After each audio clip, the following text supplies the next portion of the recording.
Bienvenido a este nuevo video. Si estás acá es porque escogiste hacer la carpeta EFI para laptops. Bien, la idea es que en este tutorial vamos a estar siguiendo la guía de Dortania haciendo la carpeta EFI para mi laptop, la IdeaPad Lenovo 330 15IKB 81DE.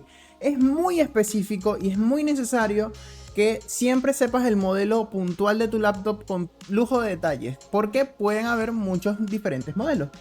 Para irte haciendo un adelanto, la idea es que al finalizar todos estos tutoriales, tu laptop tenga instalado macOS, así como la mía. ¿Ves? Acá puedes ver, tengo instalado macOS, así que bueno, vamos a hacer la guía pensando justamente en esta laptop. Acá vamos a mostrar el escritorio. Acá tengo todos los componentes bien detallados, que sería modelo exacto, Lenovo IdeaPad 330 15IKB 81DE. Como procesador tenemos un i3 de octava generación, Kaby Lake R, acá se me olvidó ponerlo, Kaby Lake R. Placa base, propietaria de Lenovo, es una laptop, 12 GB de DDR4, es irrelevante. Gráficos integrados Intel UHD 620, esto sí es importante. Tarjeta de red Realtek RTL 8111, esta es la del Ethernet. Chip de audio ALC 887. Tarjeta Bluetooth y tarjeta Wi-Fi, acá muy importante, tenemos la Intel AC3165 Bluetooth 4.0 y lo mismo para el Wi-Fi. Así que esto es muy importante porque el Bluetooth y el Wi-Fi son Intel y en este caso son compatibles con un KEX que va a ser el que usaremos.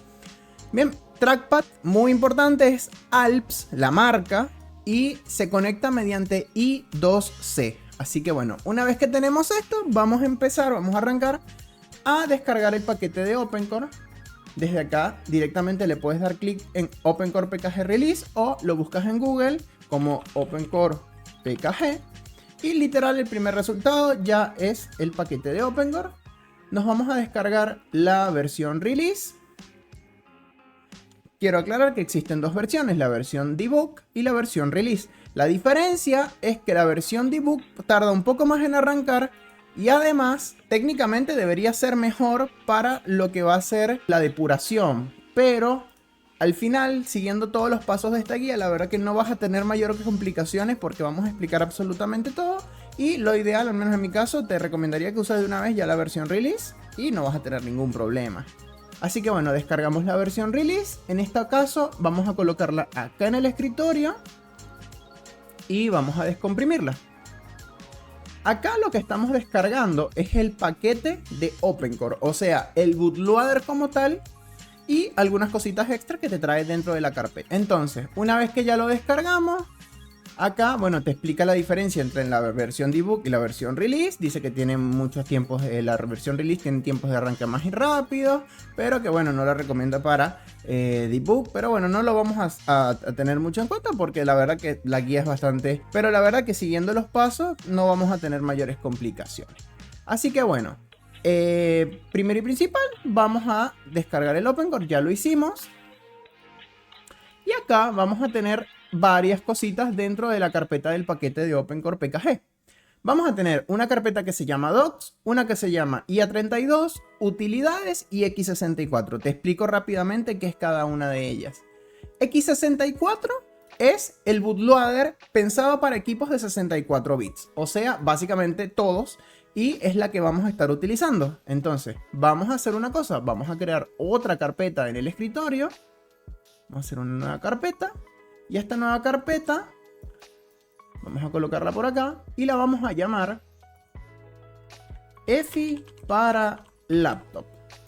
¿Por qué? Porque ya tengo otro video en el que hicimos la EFI para PC de escritorio. Entonces en este caso es la EFI para laptop. Así que acá es donde vamos a colocar esta carpeta EFI. La vamos a copiar. Vamos a abrir esta carpeta en el escritorio para tener un orden y la vamos a pegar. Así de esa manera ya sabemos que aquí vamos a tener lo que vamos a ir preparando. Bueno, ¿qué más tenemos? Tenemos una carpeta que se llama IA32, que es la versión del bootloader, pero para computadoras de 32 bits. Esto la verdad que ya es bastante del legado y no lo vamos a utilizar, pero para que sepas, bueno, es el mismo bootloader, pero para 32 bits. Después tenemos una carpeta que se llama Utilidades, que entre ellas vas a encontrar justamente Mac Recovery, que es esta utilidad que se usa para crear el instalador de forma online, que bueno, en este caso no lo usaremos. tal como expliqué en el video anterior, y algunas otras más que la verdad que por el momento no vamos a utilizar. Por lo menos hay una muy interesante que es OC Validate, que es para ver si tu config list está correcto, pero por ahora no lo vamos a usar. Entonces son que sepas que hay utilidades. Y otra cosita que esta sí es importante es que hay una carpeta de documentos. En esta carpeta de documentos vas a encontrar unas cosas muy interesantes. Lo primero es que hay un archivo que se llama configuración. Este archivo de configuración básicamente es el manual de OpenCore. Entonces es muy importante que lo sepas porque, bueno, quizás muchas personas no saben que OpenCore tiene un manual donde literalmente te explica con lujo de detalles y de forma muy técnica todos los aspectos del bootloader. Entonces que sepas de que si tienes alguna duda sobre una parte puntual muy técnica del bootloader, lo puedes buscar acá. Y acá en el menú de, digamos, el índice, puedes hacer clic y te lleva a alguna parte puntual de, digamos, el bootloader. Por ejemplo, si yo quiero saber qué es Device Properties, me voy acá a Device Properties, hago clic y automáticamente vamos a la sección de Device Properties del bootloader. Entonces, que sepas que esto está acá y es muy importante que lo tengamos en cuenta. Es el manual, por así decirlo. Después, el archivo de diferencias es básicamente de la versión anterior a la versión nueva. ¿Qué diferencias hay? Porque, por ejemplo, pasamos de la versión 0.9.8 a la 0.9.9. Entonces, ¿qué diferencia había? Bueno, acá te lo explica, básicamente. Más allá de lo que puede decir acá, que esto es un breve resumen, en el archivo de diferencias te explica mucho mejor cuáles son las diferencias de la nueva versión del bootloader. Entonces, después vamos a tener dos archivos, uno que se llama SampleList y uno que se llama SampleCustom. El que nos interesa es SampleList porque es el archivo de configuración, el famoso config list, donde nosotros vamos a escribir todas y cada una de las configuraciones necesarias para que nuestro Hackintosh funcione. Por ahora, ese archivo lo vamos a estar colocando en la carpeta EFI, pero lo vamos a configurar cuando lleguemos a la parte de config, ¿ok? En este video lo que vamos a cubrir es adding de base OpenCore Files, o sea, añadir los archivos base, gathering files, que esto es muy, muy importante, y vamos a llegar hasta laptop input. Vamos a llegar hasta acá y luego en el siguiente video vamos a cubrir de SSDT en adelante, ¿ok? Entonces volvemos acá. Y volvemos aquí a SampleList. Este archivo SampleList, como te expliqué, es el archivo de configuración. Lo vamos a copiar y lo vamos a colocar dentro de nuestra carpeta EFI que vamos a preparar. Esta carpeta EFI acá lo que contiene es, digamos, el cascarón vacío con los archivos del bootloader que nosotros vamos a ir limpiando, vamos a ir preparando para justamente preparar nuestra carpeta EFI. Entonces copiamos y pegamos acá el archivo que se llama SampleList. Y lo que vamos a hacer es renombrarlo y lo vamos a llamar config.list. Ahí lo renombramos con la C en minúscula y listo. Ahora yo voy a seguir explicando lo que son estos archivos a medida que va avanzando el video. Entonces, que sepas que bueno, el que nos interesa es este. Bien, el archivo custom lo que tiene es una sección específica donde vas a configurar algo acerca de las memorias. Entonces, la verdad que es como una configuración muy avanzada que a nosotros realmente por ahora no nos interesa y nos basta con saber que tenemos que colocar el archivo que se llama SampleList y lo renombramos como config.list. Entonces, una vez hecho esto, vamos a seguir explicando de que bueno, también hay una carpeta que se llama ACPI Samples, que estos son unos ejemplos de archivos SSDT que bueno, más adelante cuando llegue ese apartado yo te voy a explicar qué es cada uno. Así que bueno, una vez que ya hemos hecho esto, copiamos el contenido de x64 al escritorio y tenemos nuestra carpeta EFI, como quien dice, nuestro cascarón que vamos a irle dando forma. Entonces abrimos acá la carpeta OC y tenemos esto. Entonces vamos a limpiar nuestra carpeta EFI. Entonces, primero que nada, vamos a irnos a nuestra carpeta EFI que estamos empezando a personalizar.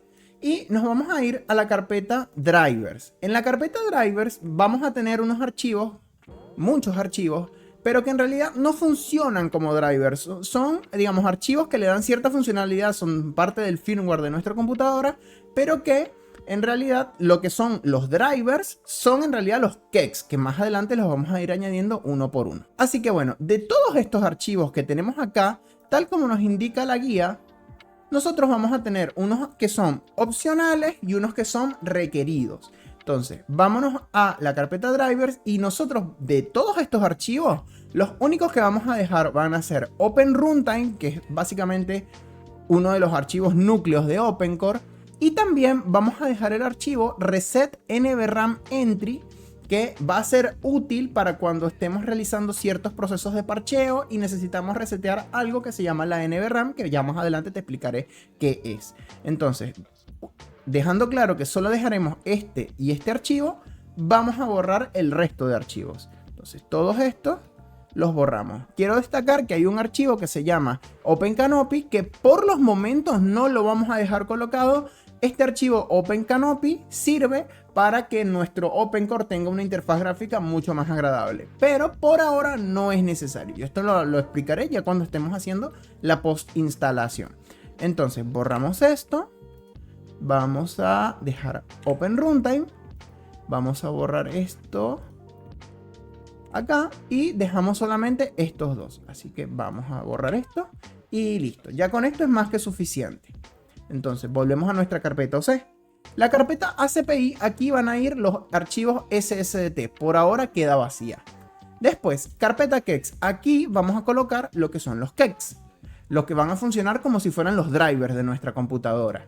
Entonces, después nos vamos a Resource. Acá vamos a copiar y pegar posteriormente, cuando estemos en la post-instalación, esto que te explicaba que va de la mano con OpenCanopy para que nuestro OpenCore tenga una interfaz gráfica. Vamos a tener la carpeta Tools, en la que también vamos a borrar ciertos archivos y solamente vamos a dejar uno que se va a llamar OpenShell.efi. Entonces, todos estos que tenemos acá los vamos a quitar y vamos a dejar únicamente OpenShell.efi, ¿ok? Y bueno, estos 4 archivos que tenemos acá son OpenCore.efi. Este archivo es, digamos, la base del bootloader, el archivo de configuración, y vamos a tener estos otros 2 archivos, que estos son, digamos, parte del bootloader, que lo que hacen es que cuando nosotros iniciamos el bootloader no se vea duplicada la partición EFI. Entonces, estos archivos por el momento los vamos a dejar. Entonces, ya una vez que tenemos esto, nuestra carpeta EFI está preparada para que nosotros le empecemos a agregar las cosas. Entonces vamos a ir repasando acá. Justamente dice que Open Runtime es requerido para un apropiado funcionamiento y que bueno, los demás son opcionales. Yo, como te comenté, dejé Reset NVRAM Entry requerido para resetear la NVRAM. Después, Keep the Following Tools dice que es opcional. Yo dejé esta opción de OpenShell.efi recomendada para un debug más fácil. Así que bueno, lo dejamos ahí también. Y bueno, acá continuamos. Justamente acá te dice que así se va a ver una carpeta EFI que está limpia, tal como acabamos de hacer nosotros. En la carpeta boot, solamente el archivo boot64. Vámonos atrás. Vamos a ver la carpeta boot. Tiene boot64, bueno, y estos 2 archivos que son ocultos en realidad. Así que boot x64 únicamente.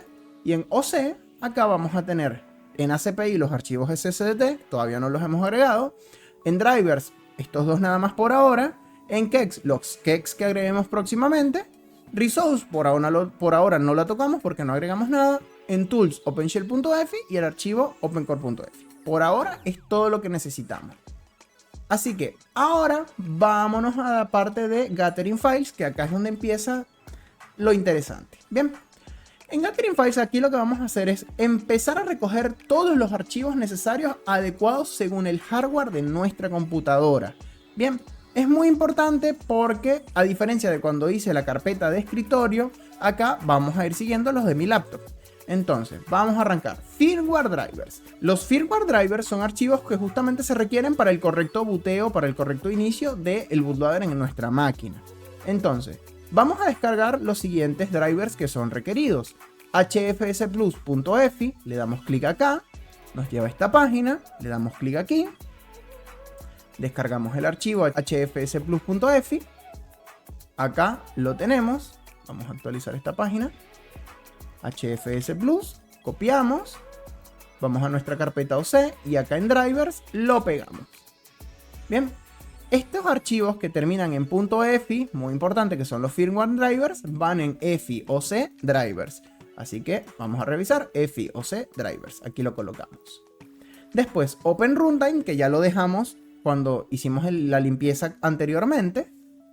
Y bueno, para los usuarios del legado, dice que en adición de esto, si tu hardware no soporta UEFI, del 2011 para atrás, vas a necesitar lo siguiente. presta mucha atención porque, bueno, puede que no los necesites los 4. En tu caso, bueno, esta guía está precisamente diseñada para computadoras que sí son UEFI, así que por ahora esto no lo vamos a cubrir porque, bueno, son computadoras bastante del legado. Así que, bueno, después, KEX. Los KEX son extensiones del kernel, extensiones del núcleo de nuestro sistema operativo. Piensa en ellos como si fueran los drivers de macOS, o sea, los que hacen que funcione el audio, los que hacen que funcione la gráfica, etc. En el caso de Windows y Linux, los KEX se ven como carpetas, o sea, en macOS, normalmente cuando veamos un KEX va a tener un icono como de un Lego, pero en cambio, si vemos ese mismo archivo desde Windows o desde Linux, simplemente se ven como carpetas que se llaman .kex.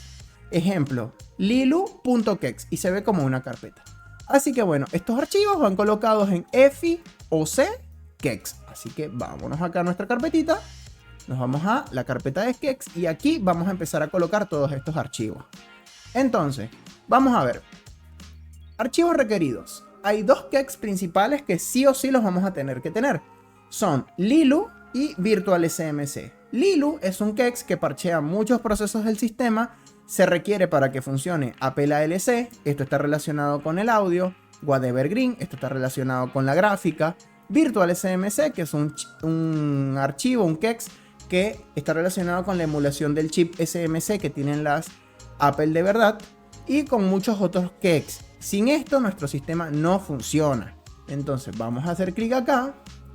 Vamos a descargar la versión release. Se nos descarga. Hacemos clic acá.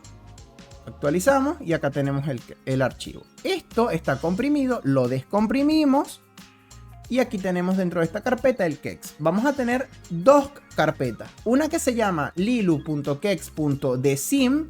Y una que se llama lilu.kex. El archivo que se llama desim es un archivo que utilizan los desarrolladores y los creadores del KEX para depuración y desarrollo. Este no nos interesa. El que nos interesa es el que termina en .kex. Siempre nos va a interesar solamente el que termina en .kex. Entonces, lilu.kex, control C, nos vamos a nuestra carpeta de los KEX y pegamos. Ya agregamos el primero. Para ir manteniendo un orden, los que yo vaya agregando los voy a ir borrando y así mantengo el orden. Después, VirtualSMC emula el chip SMC que tienen las Mac de verdad. Sin esto, macOS no arranca. Así que hacemos clic acá, nos vamos a la versión release, se nos descarga, vamos a abrirlo, actualizamos, descomprimimos el archivo que acabamos de descargar. Y dentro de esta carpeta vamos a encontrar, bueno, en este caso está dividida en los archivos de SIM, herramientas y KEX. Nos vamos a KEX y acá vamos a tener varios archivos que son los diferentes KEX. No solamente nos vamos a encontrar con VirtualSMC, que es este que está acá, sino que vamos a también tener a los plugins de VirtualSMC.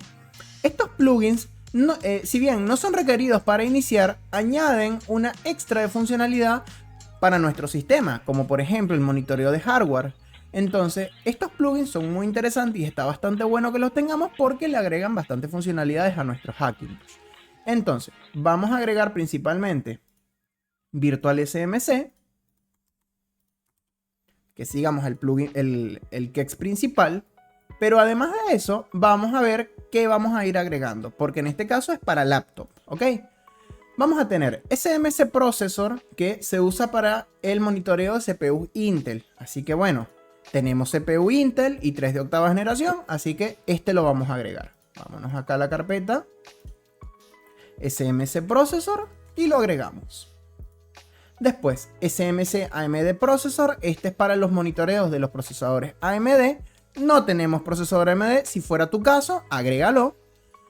SMC Radeon GPU, no tenemos gráfica Radeon, a diferencia de la PC de escritorio que sí tenía, así que este no lo agregamos. SMC Super IO, usado para el monitoreo de los fans, no es compatible con procesadores AMD, en este caso sí tenemos, así que vamos a agregar SMC Super IO para que nos monitorice los fans en procesador Intel. Así que nos vamos acá, SMC Super IO, pegamos acá y listo. Después, SMC Light Sensor, usado para el sensor de luz de ambiente en algunas laptops. No lo uses si tu computadora no tiene sensor de ambiente o es una computadora de escritorio. En este caso, la laptop, la IdeaPad, no tiene sensor de ambiente, a pesar de que sí sea una laptop. Como es una laptop de gama de entrada, no tiene sensor de ambiente. Así que en este caso no lo vamos a agregar. Después, SMC Battery Manager se usa para medir la batería en las laptops. No lo uses en escritorio, en este caso sí es una laptop y sí tiene batería, así que vamos a agregarlo. Vamos a copiar acá, SMC Battery Manager, pegamos y listo. Y después, SMC del Sensors se agrega para el monitoreo fino de algunos, algunas máquinas Dell. En este caso no se trata de una máquina Dell, sino se trata de una Lenovo, así que no va a ser necesario. Entonces nos quedan estos dos que no los agregamos. Bien, ya por ese lado terminamos con los plugins de Virtual SMC. Vamos a nuestra carpetita acá, nuestras descargas, y vamos a ir borrando para mantener todo en orden. Después, Whatevergreen se usa para parchear los gráficos, permisos de DRM, los ID de las gráficas, el frame buffer. Y bueno, básicamente son todos beneficios con este Kex. ¿Ok? Entonces, principalmente también va a funcionar el SSDT PNLF, que esto de hecho es necesario para algunas laptops. Entonces vamos a descargar este Kex, que la verdad que es muy necesario. Vamos a descargar su versión release. Listo. Acá abrimos las descargas. Vamos a descomprimirlo. Y acá vamos a tener Whatevergreen Kex de Sim, este no. Whatever-name app, esto tampoco. El que nos interesa es whatevergreen.kex. Así que copiamos este. Vamos a nuestra carpeta de los Kex y pegamos. Listo, ya agregamos Whatevergreen. Así que borramos esto y volvemos a la guía. Después tenemos audio, Apple ALC. En este caso, justamente, básicamente este Kex cubre casi la totalidad de los chips de audio que existen. Y entonces, en nuestro caso, tenemos el ALC 887, que es de Realtek, así que este sí está soportado. Y vamos a utilizar este Kex. Entonces, hacemos clic acá, descargamos la versión release, abrimos la carpeta, actualizamos acá, clic derecho, extraer aquí, abrimos esta carpeta y dentro vamos a encontrar 4 carpetas. Apple ALC Kex de Sim, este no nos interesa. ALC-U tampoco nos interesa. Y Apple ALC-U de Sim tampoco nos interesa. El que nos interesa es este. Entonces, acá copiamos esto. Vamos a nuestra carpeta de los Kex. Pegamos. Y listo. Ya con eso tenemos agregado Apple ALC. Después, Ethernet. Acá, bueno, vamos a asumir, justamente como dice la guía, que tu computadora tiene chip Ethernet o entrada Ethernet. Si no la tiene, no la agregues. En mi caso, esta laptop sí tiene tarjeta de Ethernet. Y se trata justamente de una Realtek RTL 8111. Entonces, el Kex que nos corresponde de todos estos que están acá es este, el Realtek RTL 8111. En el caso de que tu computadora tuviera red Ethernet de Intel, puedes revisar cuál de estos, pues lo más probable es que te toque Intel Mousy. O también, bueno, depende de si tienes Atheros o algún otro Kex que es el que te corresponda. En este caso, como te digo, me toca Realtek RTL 8111 por el modelo de mi chip de Ethernet. Entonces nos vamos acá, le damos clic acá en descargar. Ya se descargó, abrimos, descomprimimos. Y acá vamos a encontrar estas carpetas. Vamos a abrir acá donde dice Release. Y aquí lo encontramos. Realtek RTL 8111.kex. Entonces, este es el archivo que copiamos. Lo pegamos. Y ya tenemos agregado para que funcione nuestro Ethernet. Vamos a descarga. Borramos esto. Y listo. Como te digo, si tienes algún otro chip de Ethernet, verifica en la página de GitHub de todos estos que están acá cuál es el que te corresponde. Siguiendo adelante con la guía, ahora nos tocaría hablar con el tema de los USB. Vamos a realizar un breve resumen de lo que son los puertos USB físicos y los puertos USB lógicos. ¿Por qué? Porque tenemos que realizar el mapeo de nuestros puertos USB. macOS, cuando nosotros le hacemos el Hackintosh a nuestro equipo, no sabe ¿cuáles son los puertos USB de nuestra computadora? Nosotros cuando mapeamos los puertos, lo que estamos realizando es construyendo un KEX, que es el que le va a decir al sistema operativo cuántos son los puertos USB de nuestra computadora y qué velocidad tienen. Entonces, para poder realizar el mapeo, que vamos a utilizar un programita que se llama USB Toolbox, tengo que darte una breve explicación de qué son los puertos USB físicos y los puertos USB lógicos. Bien, es muy simple. Los puertos USB físicos son los puertos que nosotros vemos físicamente, digamos, en nuestro equipo, ya sea en nuestra laptop o en nuestra torre de escritorio. Son los puertos, tanto los azulitos, que son los 3.0, como los negritos, los normales, los de toda la vida, que son los que funcionan a 2.0. Entonces, estos serían los puertos físicos, pero por cada puerto físico, internamente dentro del software de nuestra computadora, digitalmente, se le asigna un puerto lógico. Los puertos USB lógicos, acá te preparé esta fotito, son la representación digital del puerto USB, y por cada velocidad a la que funciona un puerto USB, se le asigna un puerto lógico. Los puertos USB 3.0 van a ocupar dos puertos lógicos, uno por cada velocidad a la que funcionan, y los puertos USB 2.0 solo ocupan un espacio porque solo funcionan a 2.0. Para esto vamos a ver la siguiente fotito, que es esta que está acá. ¿Ves? Los puertos lógicos reciben un nombre. Por lo general, cuando veamos la lista de los puertos que estemos haciendo el mapeo, vas a ver que los que funcionan a 2.0, o sea, el puerto lógico en el programa, cuando veamos la lista, se va a llamar HS, de High Speed. Y cuando el mismo puerto funciona a 3.0, va a recibir el nombre del puerto lógico de SS, Super Speed. Entonces, ¿qué ocurre? Cuando nosotros en este puerto físico, este que está acá, el azulito, le conectemos, por ejemplo, un dispositivo 2.0, como por ejemplo esto, que es una llave de seguridad, internamente, digitalmente, dentro de nuestra computadora, se le va a asignar un puerto lógico. Pero ese puerto lógico va a ser, digamos, a 2.0. ¿Por qué? Porque el dispositivo funciona a 2.0. En cambio, cuando le conectemos en este puerto 3.0 un dispositivo como por ejemplo este USB que funciona a 3.0, no sé si se logra apreciar, pero es azulito, digitalmente dentro de nuestra computadora no se va a asignar al puerto HS1, que es el puerto 2.0, sino al puerto SS1, que es el puerto 3.0. Entonces, esto es muy importante. Los puertos 3.0 ocupan dos espacios, dos puertos lógicos, uno cuando funcionan a 2.0 y otro cuando funcionan a 3.0. En cambio, los puertos 2.0 normales, los negritos, van a ocupar un solo espacio, digamos un solo puerto lógico. ¿Por qué? Porque solo funcionan a 2.0. Entonces, esto es muy importante porque ahora vamos a realizar el mapeo de los puertos USB. Con USB Toolbox vas a necesitar dos cosas: el KEX, digamos que es el KEX base, y la herramienta para crear el KEX del mapeo de tus puertos.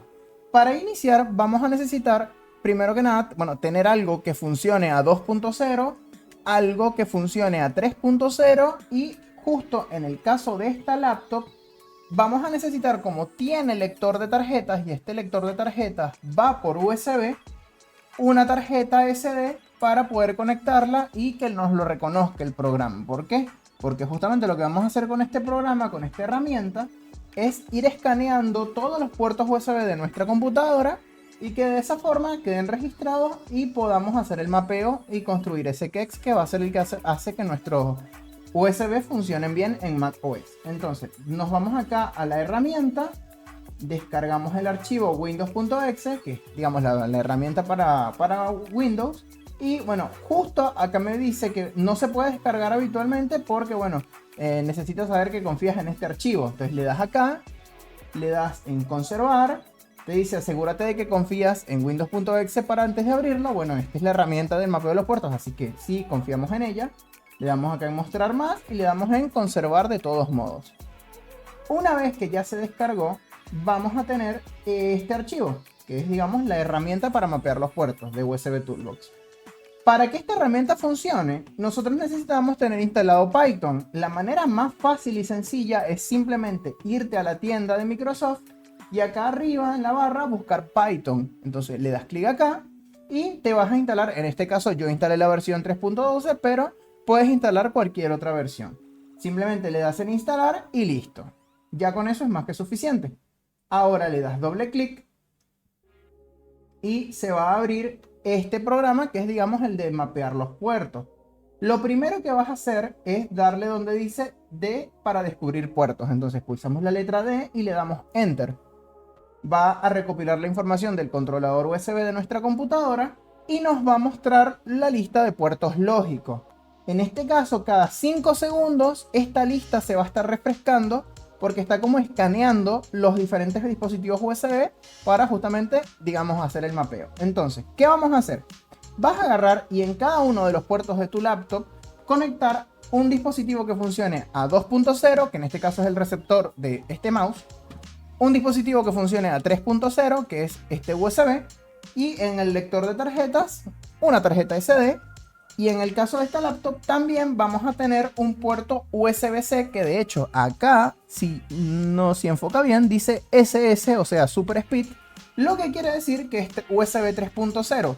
Y con este USB 3.0 del USB te tengo que explicar dos conceptos que son el USB tipo C con switch y sin switch, y que además otro concepto más es que este programa, digamos, empareja los puertos compañeros. Ya te voy a explicar qué es. Entonces vamos a empezar primero conectando en uno de los puertos USB el receptor del mouse. Entonces ahí nos lo asignó en el puerto 1. Listo. Este es cuando este puerto USB funciona a 2.0, se asigna en el puerto lógico número 1. Desconectamos y en el mismo puerto, ¿ves? En el mismo puerto voy a conectar el pendrive USB 3.0. Ahí actualizó. Y se asignó en el puerto lógico número 13. ¿Qué significa esto? Que el puerto número 1 y el puerto número 13 son compañeros. O sea, cuando este puerto físico, este que está acá, funciona a 2.0, se asigna el puerto lógico 1. Y cuando este mismo puerto físico funciona a 3.0, se asigna al puerto lógico número 13. ¿Ok? Listo. Ahora vamos con el que sigue. Ya mapeé este puerto USB. Vamos con el de al lado. Conectamos el dispositivo, que es el receptor de un mouse, y se asignó en el puerto número 3. ¿Ok? Ahora desconectamos. Ves que ya queda registrado, queda en celeste. Vamos a esperar que actualice. Ahí está. Queda marcado en celeste. Y conectamos el dispositivo 3.0. Ahora se asignó en el puerto número 15. ¿Qué significa esto? Que el puerto 3 y el puerto 15 son compañeros. ¿Por qué? Porque físicamente es el mismo puerto, pero digitalmente, lógicamente, se les asigna un puerto diferente. Ahora desconectamos y vamos a conectar lo que va a ser el lector de tarjetas. Ves que acá tiene mi lector de tarjetas. Lo conectamos y vamos a ver en qué puerto se asigna. Vamos a conectar esta tarjeta. A ver si ahí se ve. Vamos a conectarla. Ahí está. Bien. Se asignó en el puerto lógico número 5. Que sería, ahí se desconectó un poco. Vamos a ver si ahí funciona. Ahí está. Puerto número 5, USB 2.0, CRW, operando a 2.0. Ahí está actualizando. Ahí está. Vamos a desconectar esta tarjeta. Y ya quedó registrado el puerto número 5, que es para el lector de tarjeta. Ahora viene un punto muy importante, que es el puerto USB tipo C. El tema de los puertos USB tipo C, en este caso vamos a utilizar un cable USB tipo C a tipo C y vamos a utilizar un celular que tiene USB-C. ¿Qué ocurre? Cuando yo conecto, vamos a conectar el cable USB tipo C y vamos a conectar el celular. Vamos a conectarlo. ¿Para qué? Para que nos lo reconozca. Ahí está. Se asignó, vamos a ver, en el puerto número 2, puerto lógico número 2. Y de una vez el programa ya me reconoció que es USB tipo C con switch, ¿ok? Esto es importante y ahora te voy a explicar bien el tema del tipo C con switch. Pero otra cosa muy importante también es el tema de los puertos compañeros. Porque si bien viste que el puerto 1 y el puerto 13 son físicamente el mismo puerto, el puerto 3 y el puerto 15 son el mismo puerto, en este caso ocurre lo siguiente. El puerto 2, que es el USB tipo C, es compañero en este caso del puerto 14. Pero ¿qué ocurre? El teléfono no funciona a USB 3.0, por tanto no se asignó en el puerto 14. Pero no hace falta, cuando haces el mapeo de los puertos con USB Toolbox, en este caso, que tengas un dispositivo que se asigne también a 3.0, porque el programa detecta automáticamente cuál es el puerto compañero. Lo ideal sería que tuviera yo también un dispositivo USB-C que funciona a 3.0 y de una vez lo registro, pero como en este caso no lo tengo, solamente tengo este celular y funciona a USB 2.0, ya vas a ver que automáticamente el programa va a habilitar el puerto 14 porque él detecta automáticamente cuáles son los puertos compañeros. Entonces, ya con esto cubrí lo que es reconocer los puertos USB de la compu. Me quedó también nombrarte que el puerto número 7 corresponde al Bluetooth interno de la computadora. ¿Ves que dice Intel Wireless Bluetooth operando a 1.1? Y el puerto número 8 corresponde a la webcam, porque esta computadora, si lo ves acá, tiene una webcam que va por USB de forma interna.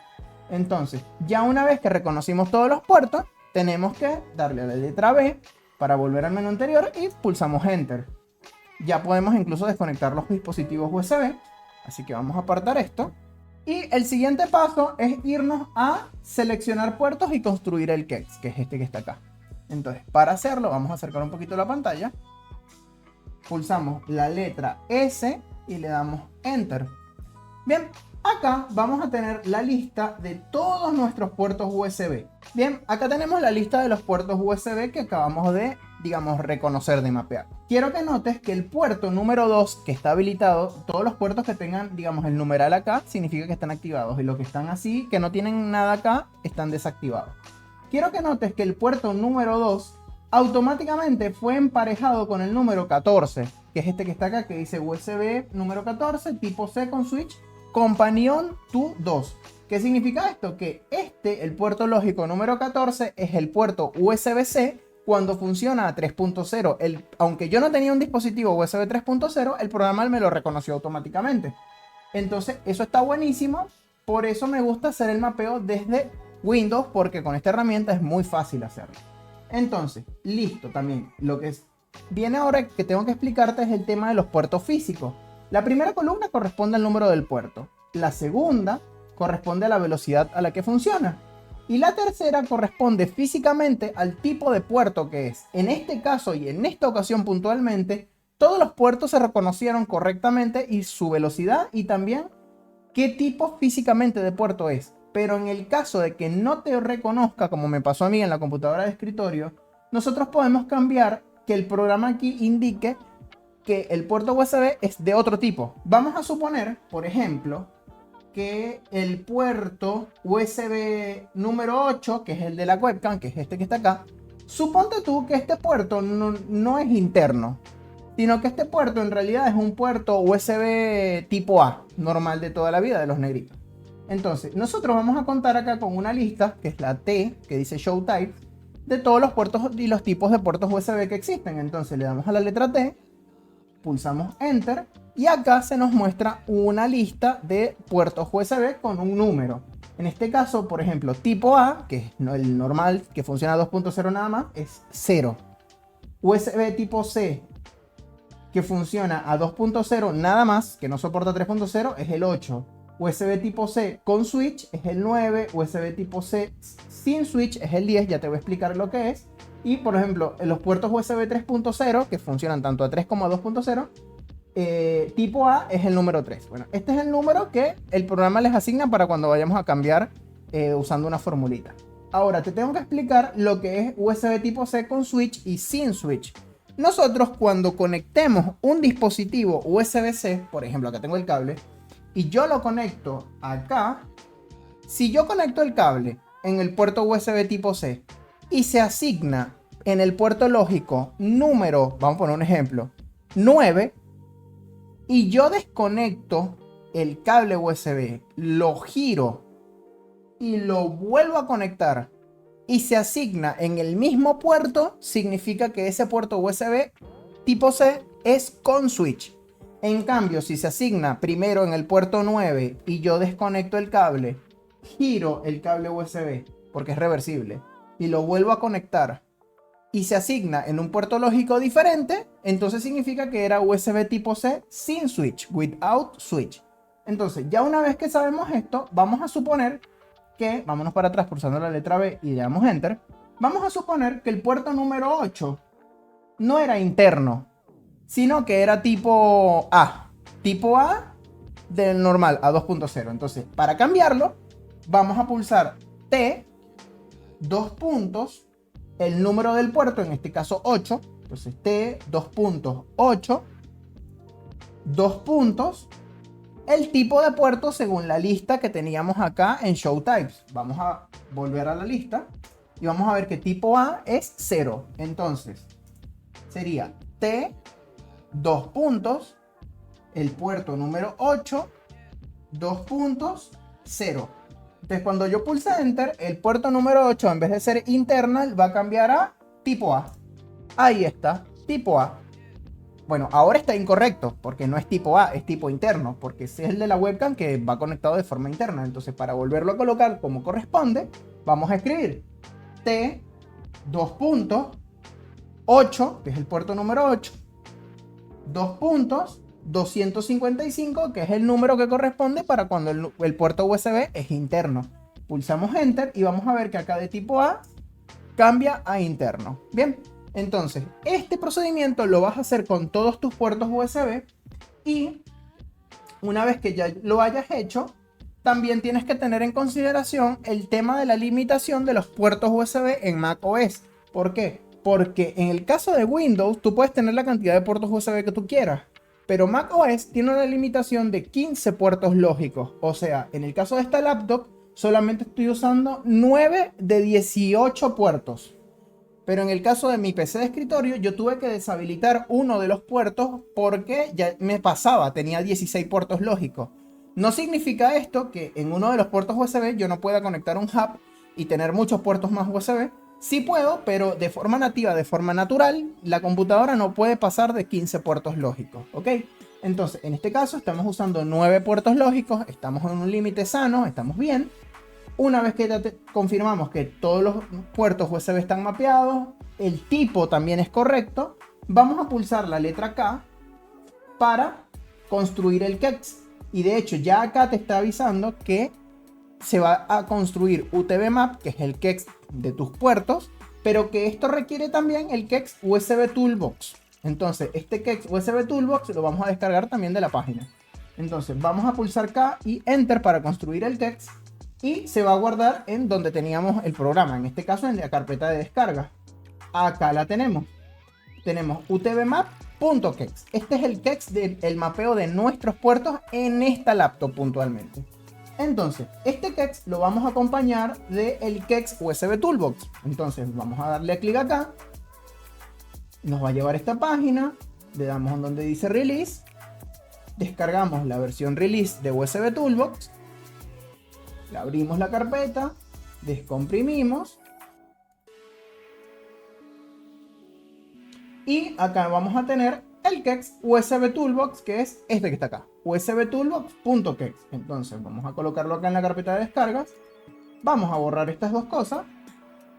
Y estos dos KEX que son usbtoolbox.kex y utbmap.kex son los que vamos a colocar en la carpeta de los KEX de nuestra carpeta EFI. Y ya con esto vamos a tener mapeados nuestros puertos USB y van a funcionar todos los dispositivos de manera correcta. Bueno, copiamos entonces el KEX del UTB-Map y el USB Toolbox a nuestra carpeta EFI, así que vamos a continuar. Siguiente KEX, XHCI Unsupported. Este es necesario para cuando tenemos controladores USB que no reconocen bien los puertos, que son no nativos. Entonces acá tenemos algunos chipsets que, digamos, lo necesitan. Puede que tu computadora no lo necesite, pero bueno, si te andan mal los puertos USB, ya sabes que puedes probar con XHCI Unsupported. En este caso, en ninguno de los dos equipos, tanto en la laptop como en la PC de escritorio, no me hace falta. Entonces, seguimos. Bien, Wi-Fi y Bluetooth. Acá es muy importante explicar todo este tema porque en el caso de la PC de escritorio, al principio no tenía Wi-Fi, pero luego, bueno, me llegó la tarjeta FEMBI, así que tampoco sigo necesitando ningún KEX. Pero en el caso de la computadora, de la laptop, sí vamos a necesitar unos KEX. En este caso va a ser Airport ITLWM. ¿Y por qué? Porque con este KEX que aparte soporta justamente casi la mayoría de las tarjetas Intel, vamos a tener soporte para macOS Ventura de forma estable, justamente con la versión 2.2 del Kex, y soporte preliminar para macOS Sonoma, que debe estar por acá, acá está, macOS Sonoma de forma preliminar. En este caso, y para los efectos de esta guía, si bien en el video anterior creé el USB para macOS Sonoma, vamos a realizar la instalación de macOS Ventura. Vamos a hacer un cambio y ya no va a ser Sonoma el que voy a instalar, sino macOS Ventura. ¿Por qué? Porque lamentablemente la tarjeta de red que tiene esta computadora, el Kex, que funciona de forma estable y que hace que yo pueda tener Wi-Fi en la computadora, solamente está hasta Ventura. Todavía no tenemos una versión estable del Kex para Sonoma. Entonces, cuando salga la versión estable para Sonoma, ya instalaré macOS Sonoma. Pero por los momentos, solo puedo utilizar de forma estable Ventura. Entonces, yo necesito que el Wi-Fi de la compu funcione. Entonces, vamos a descargar la versión estable de Airport IT LWM. La descomprimimos. Y acá la vamos a tener. Airport IT LWM. Entonces la copiamos. Nos vamos a nuestra carpeta de los Kex y lo pegamos. Ya con eso vamos a tener para el funcionamiento de lo que es el Wi-Fi. Entonces, seguimos. En adición a esto, vamos a tener... Primero te expliqué lo que era del Wi-Fi. Vamos a explicar el tema del Bluetooth. Para el Bluetooth, en el caso de cualquier Bluetooth que no sea nativo, a partir, si no me equivoco, de macOS Big Sur, se necesita de este Kex para que todas las tarjetas Bluetooth de terceros, las Third Party Cards, funcionen. Entonces, justamente necesitado para todas las no nativas, que son las no Apple, Broadcom, las Intel, etc. Está incluido dentro del paquete BRSM Patch RAM. Entonces, vamos a hacer clic acá. Nos lleva al paquete BRSM Patch RAM. Descargamos la versión release. Descomprimimos, vamos acá. Y dentro del paquete BRSM Patch RAM vamos a encontrar todos estos Kex. De todos estos Kex, el que nos interesa es Bluetooth Fixup. Entonces este lo copiamos, lo llevamos a nuestra carpeta de los Kex y lo pegamos, ¿ok? ¿Por qué? Porque como tengo un Bluetooth Intel, necesita de este Kex para ser parchado. El Wi-Fi va a funcionar con este. ¿Cuál va a ser la diferencia entre Airport ITLWM y ITLWM a secas? Bueno, que en el caso de Airport funciona integrado con el sistema operativo. O sea, el Wi-Fi lo vas a seleccionar desde la barra de tareas de Mac y todo te va a funcionar integrado con el sistema. En el caso de ITLWM, este Kex funciona en conjunto con una aplicación que se llama Heliport. En el caso de Heliport, digamos, es un cliente para poder seleccionar tu red Wi-Fi y todo eso. Entonces, como yo quiero que funcione de forma integrada con el sistema, voy a utilizar Airport ITLWM. Otra cosa también que es importante es que cuando usas Heliport, el Wi-Fi es tratado como si fuera una tarjeta de Ethernet. Entonces, eso es importante también tenerlo en cuenta. Y también vamos a tener el tema de Intel Bluetooth Firmware. Este añade el Bluetooth soporte para macOS cuando esté emparejado con una tarjeta de red Intel. Usa Intel BT Patcher incluido para parchear algunos bugs en macOS, requeridos para macOS 10.13 y nuevos. Entonces, acá vamos a irnos a Intel Bluetooth Firmware. Vamos a darle clic acá. Descargamos su versión release. Descomprimimos. Y acá vamos a tener Intel BT Patcher, Intel Bluetooth Firmware y Intel Bluetooth Injector. ¿Cuáles vamos a utilizar? Vamos a utilizar Intel BT Patcher y Intel Bluetooth Firmware. Solamente vas a necesitar Intel Bluetooth Injector si tienes macOS 10.13 hasta macOS 11. En este caso estamos usando macOS Ventura, así que no. Solamente vamos a usar los que te acabo de mencionar, Intel BT Patcher y Intel Bluetooth Firmware. Así que copiamos estos, los llevamos a nuestra carpeta de los Kex y listo. Ya hemos copiado Bluetooth Fixup, Intel Bluetooth Firmware, Intel BT Patcher y Airport ITLWM, que es para macOS Ventura. Entonces acá ya tenemos esto agregado. Vamos a ir limpiando Y listo. En el caso de que tengas una tarjeta Broadcom, vas a necesitar aplicar estos que están acá, estos KEX. Vamos a explicarlo rápidamente por si alguno tiene estas tarjetas de red. Vas a necesitar Airport BRCM Fixup, que se usa para parchar las tarjetas con chip Broadcom que no son Apple y no son Fenby, porque las Fenby van nativas también. Y esto no va a funcionar en tarjetas Intel, Killer o Realtek, etc. ¿Ok? Entonces, vas a necesitar este KEX. También vas a necesitar BRCM PatchRAM, que fue el que descargamos hace rato. Y en este caso, vas a cargar el KEX BCRM Firmware Data. Y además, vas a seleccionar uno de estos según la versión del sistema operativo que tú tienes. Si tienes macOS 10.8 a 10.10, vas a seleccionar PatchRAM 1, por así decirlo. Si tienes de 10.11 a 10.14, PatchRAM 2. Si tienes de 10.15 en adelante, PatchRAM 3. Y además también vas a necesitar BRCM Bluetooth Injector. Entonces son varios KEX que tienes que ir juntando. Airport BRCM Fixup, BRCM PatchRAM, BRCM Firmware Data, BRCM Bluetooth Injector. Y bueno, ahí está. Son un montón. Así que bueno, esto por el lado del Wi-Fi que es Broadcom. Bien. Y bueno, también es importante el tema del orden. Acá te dice en qué orden tienen que estar. Esto, en el caso, lo tienes que ver cuando llegues al config please, porque estos KEX tienen un orden de carga. Entonces es muy importante que sigas este orden para que no haya ningún error. Después, en el tema de las computadoras AMD, tienes acá, bueno, en este caso, muchas laptops con AMD realmente no hay. Pero digamos que funcionen correctamente con macOS. Pero en el caso de que le logres hacer y que te funcione correctamente, bueno, acá tienes XLNC USB Fix, que es para sistemas AMD, FX, no para Ryzen. Tienes Voodoo HDA, que es para el audio en sistemas, digamos, de AMD. No lo mezcles con Apple ALC. Si usas Apple ALC, no uses Voodoo HDA y viceversa. Y también vas a tener AMD Ryzen CPU Power Management, que este es para el Power Management cuando tienes procesadores Ryzen, ¿ok? Después, como extras, vas a tener el KEX MCR Porter Disabler, que es para cuando tienes sistemas de dual socket. Esto no es aplicable para laptops. CPU TSC Sync, que este es para cuando tienes sistemas de computadoras de alta gama de HDT High-End Desktop. Esto tampoco es aplicable para laptop. NVMe Fix, que en este caso sí es aplicable para laptops. ¿Por qué? Porque sirve para el correcto funcionamiento y administración de energía de los dispositivos NVMe, los SSD. Así que en este caso, esta computadora no tiene ningún NVMe, así que no lo voy a necesitar. Pero si tu laptop tuviera un NVMe, tienes que colocarlo.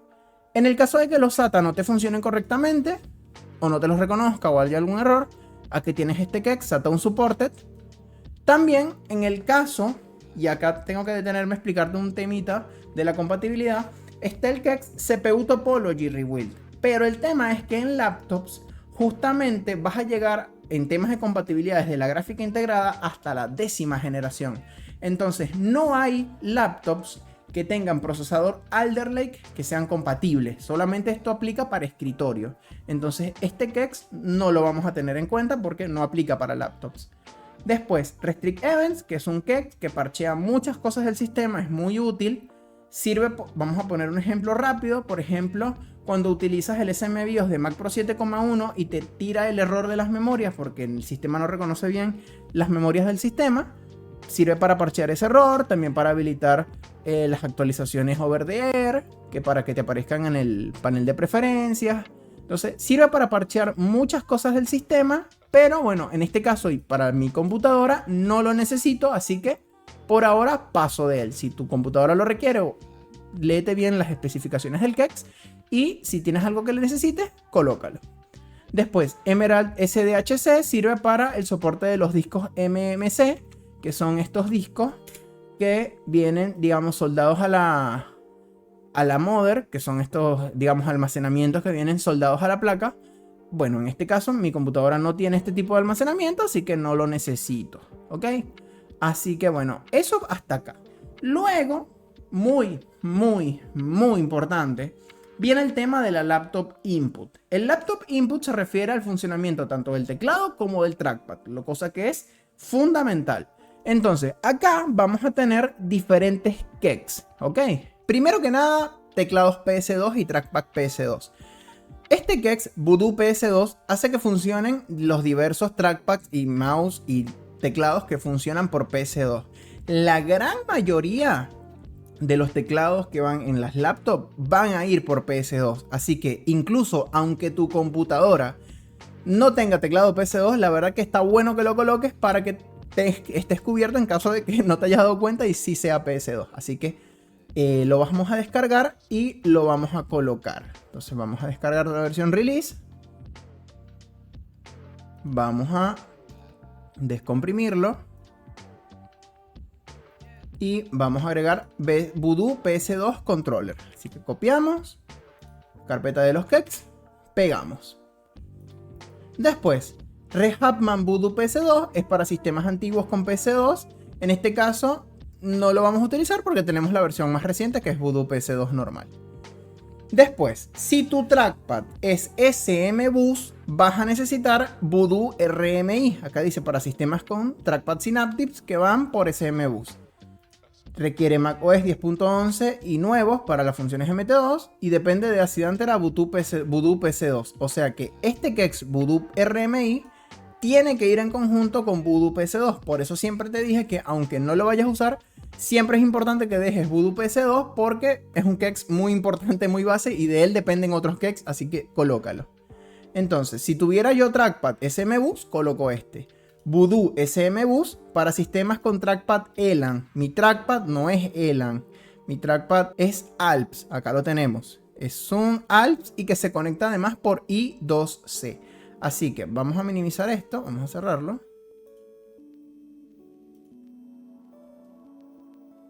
Entonces, el trackpad mío se conecta, el de la Lenovo, es marca Alps y aparte se conecta por I2C. Así que en este caso no me corresponde el Voodoo SM-Bus. Seguimos. Voodoo I2C y USB HID device. Acá sí me voy a detener porque este es el que le corresponde a mi computadora. Entonces, si tu trackpad funciona por I2C, como es este caso, vamos a descargar este kex Voodoo I2C. Soporta de macOS 10.11 en adelante. Se añade los dispositivos I2C y funciona para soportar plugins para que hablen los dispositivos I2C. Los dispositivos USB también son soportados y este debe ser emparejado, el kex Voodoo I2C, con alguno de los siguientes plugins. Acá va a depender más que nada de la marca del trackpad, por eso es importante que sepas la marca y cómo se conecta. Entonces, mi trackpad es I2C, descargamos este. Vamos a descargar la última versión de Voodoo I2C.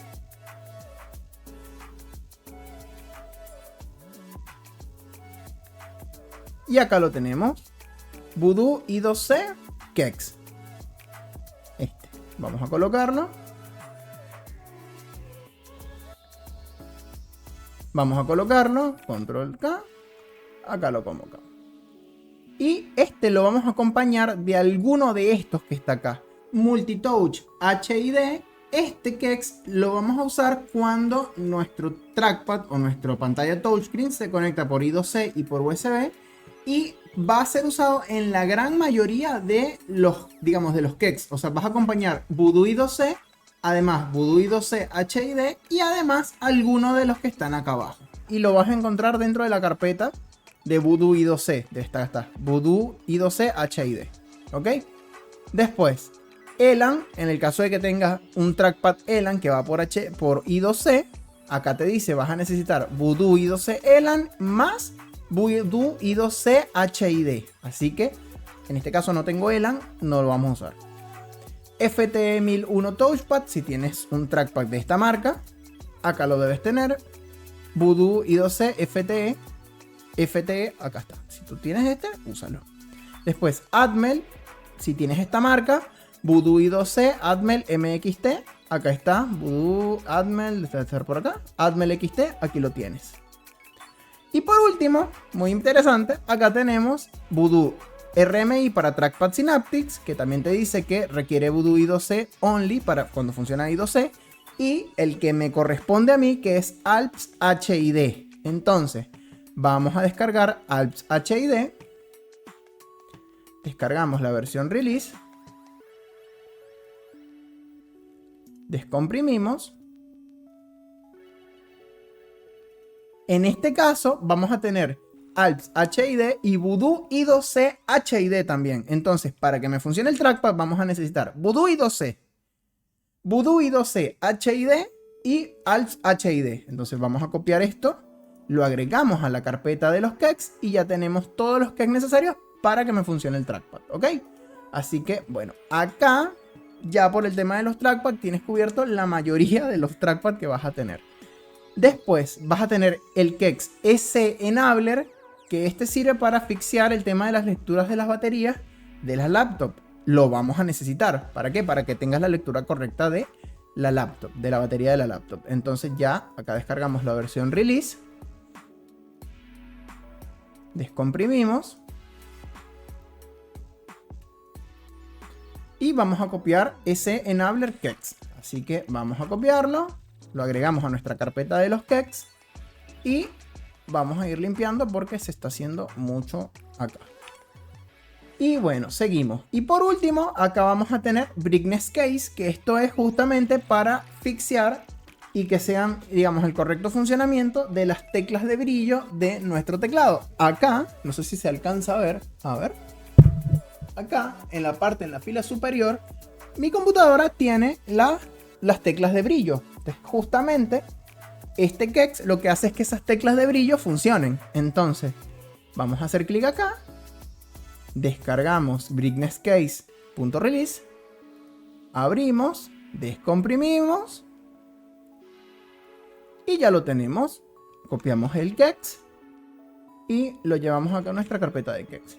Quiero que veas que, a diferencia de la versión de escritorio, en el caso de la laptop tenemos muchos más Kex. ¿Por qué? Porque vamos a tener que agregar el soporte para el trackpad, vamos a tener que agregar el soporte para el teclado PS2, vamos a tener que agregar el soporte para el Wi-Fi, vamos a agregar el soporte para las teclas de brillo, para la batería, para el Bluetooth. Entonces son muchos Kex adicionales que por lo general no los vamos a tener cuando hacemos la EFI para computadoras de escritorio. Entonces, ya con esto tengo todos los Kex que necesito específicamente y puntualmente para esta laptop, ¿ok? En el caso de la tuya, fíjate muy bien en el tema del Wi-Fi, que es muy importante, y también el tema del trackpad, porque vas a necesitar más de un Kex para que todo te funcione. Bien, ahora, una vez que ya agregamos todos los Kex, viene la parte de los SSD. Esta la vamos a ver en el siguiente video, así que bueno, espero que te haya gustado.